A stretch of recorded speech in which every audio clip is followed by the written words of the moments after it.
welcome to sophomore year, ladies and gents.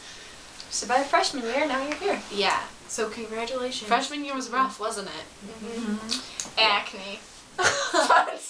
Braces. Voice changes. If you're a man. Voice cracks. That was, we should have talked about that for the boys. Oh, like, don't be embarrassed if you have a voice crack in class. People might laugh, but, like, it's all just, like, good fun. We have teachers that have voice cracks, so it's okay. I mean, if you're 40 and have voice cracks, that's one thing. But. So I guess for sophomore year, the big thing is the sophomore slump. That's what we call it at our school. I don't know if that's, like, I don't know if that's something like that a lot of terminology, but our class, we're the class of 2013, we went through a major sophomore slump. Ooh.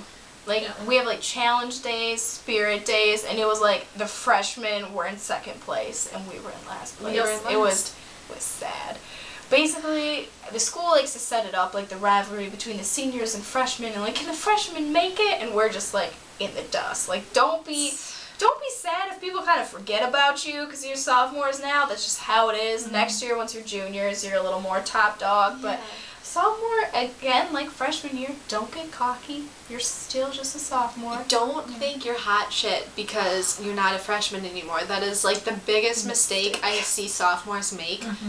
It's okay to make friends with upperclassmen. Obviously, like, I don't mind being friends with sophomores at all. But don't think you're, like, super cool. You're not an upperclassman yet, I don't know. That's, like, my biggest annoyance with sophomores is that they think they're too cool for school. Yeah. Your grades, or like not your grades might flip a bit just because classes are getting harder. So that's you'll catch up. Yeah, you'll adjust. It's a more indicator of like what's to come. So I mean, your classes are going to get a little harder. You're just going to have to manage your time a little better sophomore year. Start building those relationships with teachers because you might need to call in some favors for letters of recommendation. So just kind of start like just being aware of everything that's going to come at you junior year. Like, take the ACT if you want to, like, get a practice run in there. Yeah, start practicing. Just, like, I mean, it's never too early to start preparing for junior year and, like, senior year and the whole college, like, craze. It's also a good time to figure out, like, if you're cut out for honors classes, AP classes, or just regular classes. There's no shame if you're not somebody who can't handle, like, harder level classes. It's just a really good time to try it. Maybe try one at first and see how well you do there. Yeah.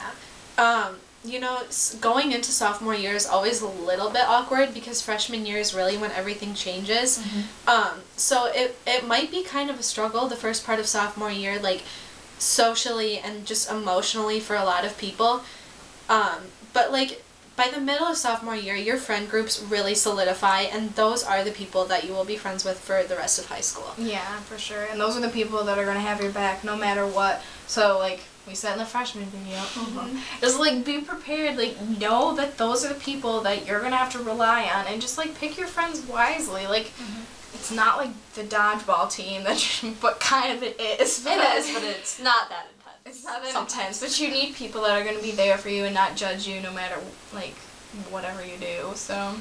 Yeah, definitely just, make sure that you keep your game up sophomore year. It's kind of an in-between year. It's really awkward for a lot of people because of that, because you're no longer new to the high school. You're very used to it.